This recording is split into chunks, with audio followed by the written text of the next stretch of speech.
Hi, my name is Reagan Power, and for the article that I'm looking at and reviewing, it is called What is eHealth? So just kind of starting off, this article kind of covered, obviously, defining what eHealth is. I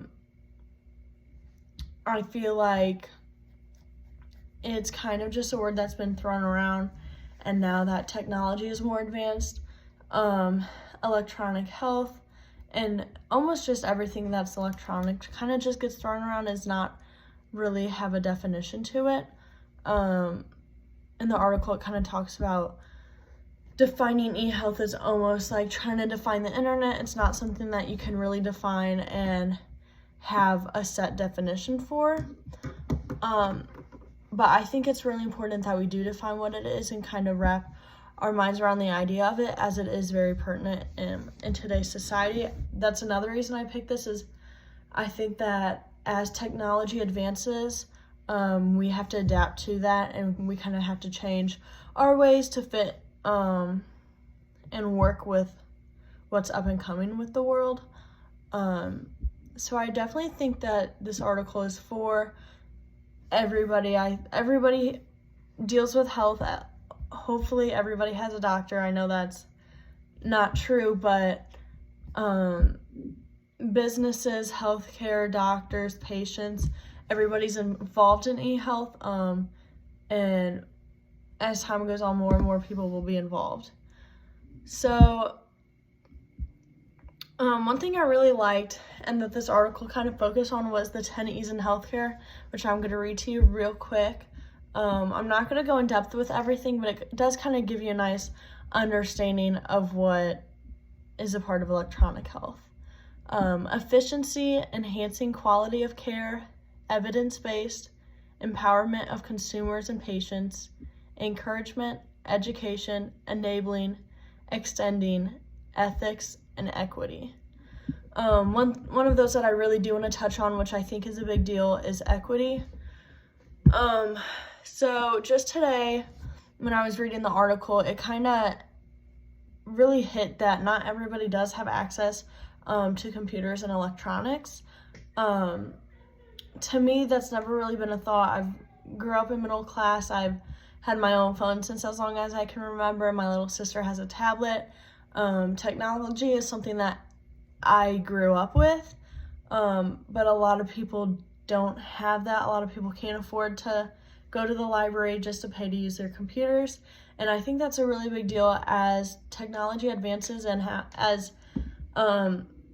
electronics and healthcare go hand in hand now. I think it's really important that we try to get a lot of people to have access to it. So in the article, it does talk a lot about equity and how not only do people not have access to it, but just the business that goes on between a hospital and a doctor's office, or just any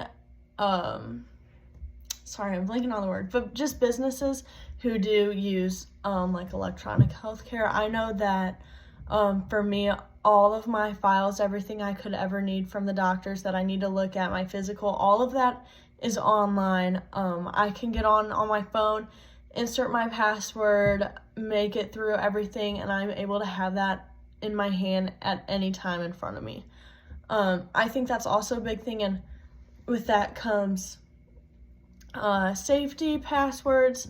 I know it takes about 5 passwords just to get on my Blackboard on my computer. So I think that's also a really big thing to think about with eHealth, is how private is your information really. If I know a lot of people are, the government has my phone number. I work retail at Target, so I have a lot of people like, you guys don't need my phone number, like, who knows what you're going to do with my information. I think that's also a whole nother point we could go into, just about how private eHealth is overall, benefits versus positives, if it really does affect healthcare for the greater good. And I think overall, obviously, I think technology does benefit healthcare a lot and for the greater good. But I think if I could ask the author a question, would probably be about that. How does it really affect healthcare? what would healthcare look like now if technology wasn't a thing? How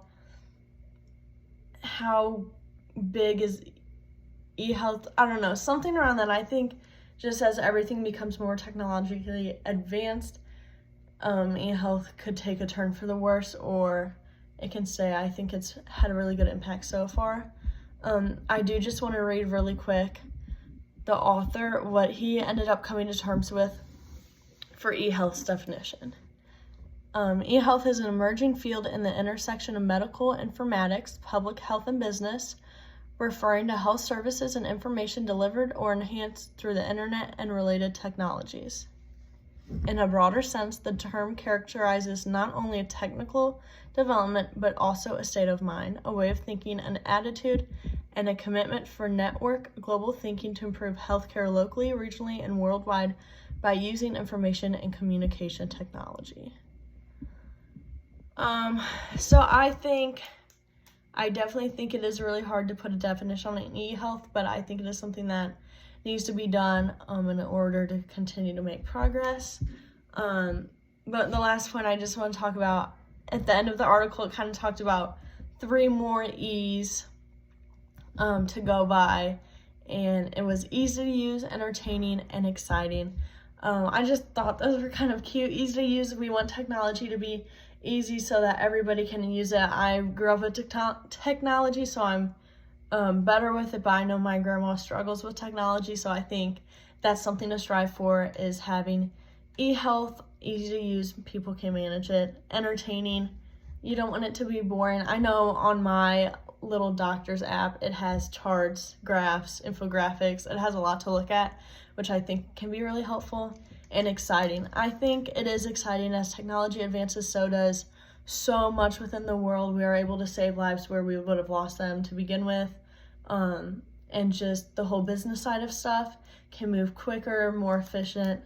So I actually thought it was really interesting, and I think it's really pertinent to today, but I'll have it linked below too. Thank you.